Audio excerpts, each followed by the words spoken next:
It's official that the Labour Party won the 2024 general elections, and they won it with a landslide with a total of 362 seats. Now, this is the first time that the Labour Party is winning an election in 14 years.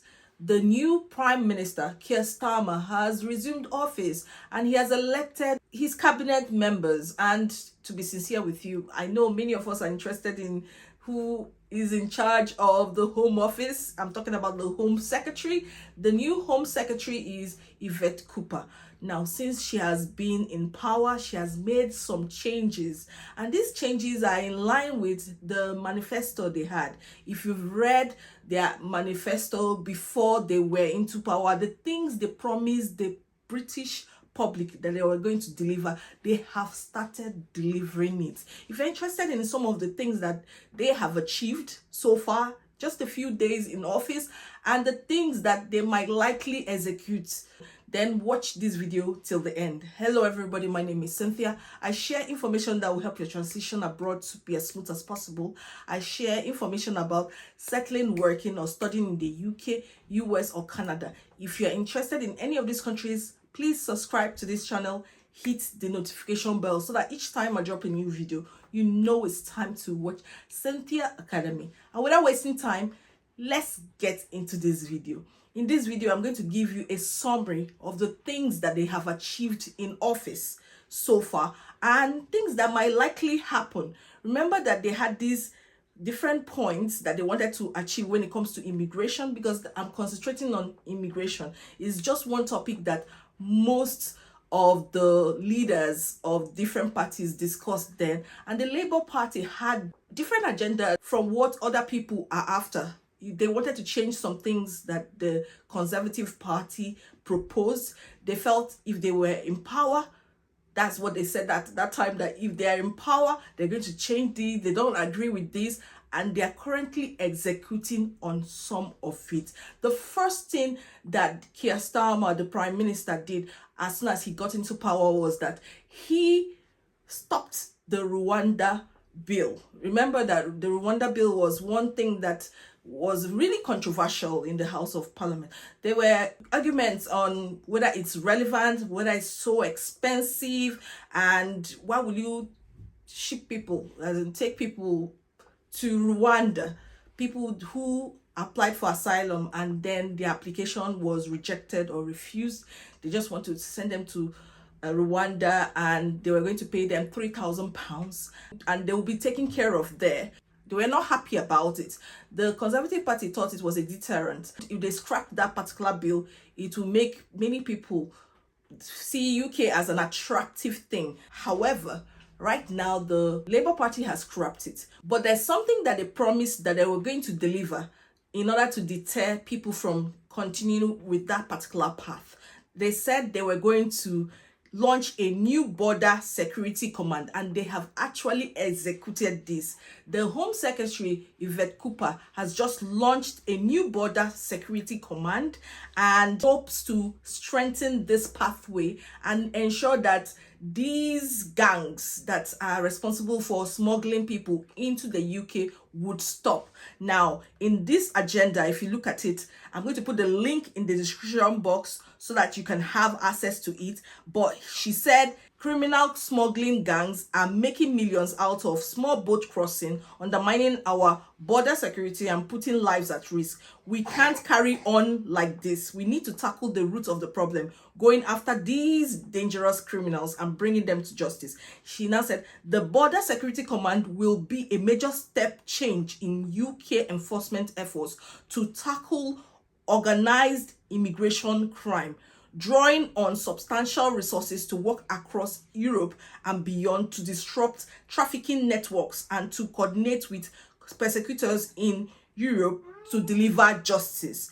Work is on the way to bring in a border security commander to lead this work, and we will begin recruitment on additional capacity in the National Crime Agency immediately. Now, there's something they have always wanted to do. They have always wanted to solidify their relationship with the EU. Remember that the current government are the people that executed Brexit, which is to leave the EU. Now, the Labour Party, one of their agenda is to smoothen that relationship with the EU, and they hope to work with the EU in order to reduce the rate at which people are smuggled into the UK via the channels using small boats, because they are endangering their lives, and the number of asylum seekers when they come in increases, and that's what leads to the hotels where they stay, and the British government have to take care of them while they are there. According to Express, it says that warning as Labour set to let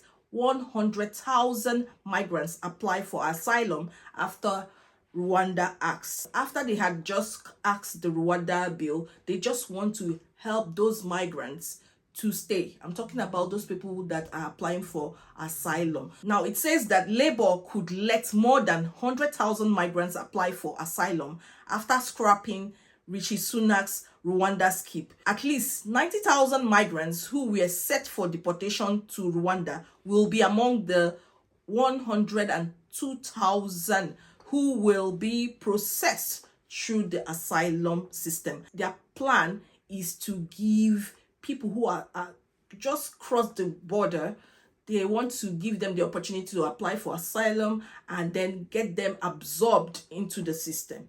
So this is one of Labour's agenda. Now, based on this, you might be wondering, since they've been able to achieve these things, that I'm talking about the new border security command, I'm talking about axing Rwanda bill, I'm talking about this other aspect, trying to give those people who have crossed the border an opportunity to apply for asylum and absorb them in the system. You might be wondering, what next for Labour? You can actually predict what is going to happen because it's all there in their manifesto.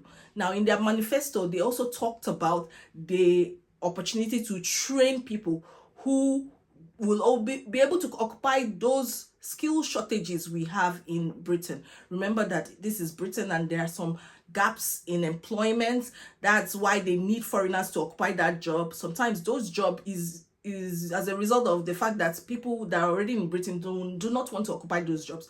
Or it could just be that the job is fast growing. There are some professions that grow so fast that they need people to occupy that position.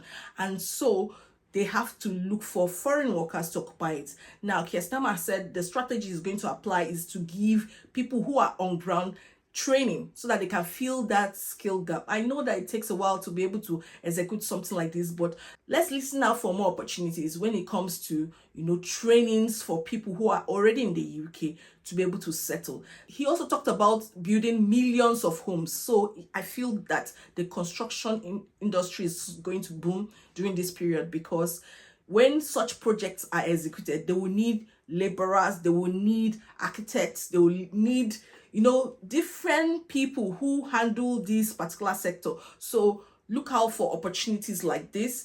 Another thing he said is that the NHS is broken and he would want to fix it.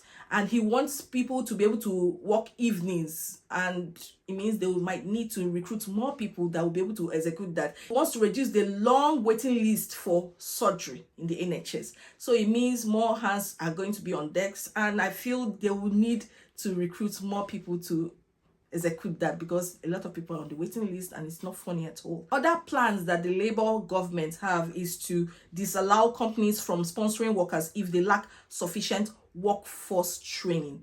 So that's something. They want to tighten the requirement for employment when it comes to skills, and we should just look forward to something like that. They had already proposed that they were going to carry out some reform in the point-based system that the Conservative government has already put on for skilled worker visa.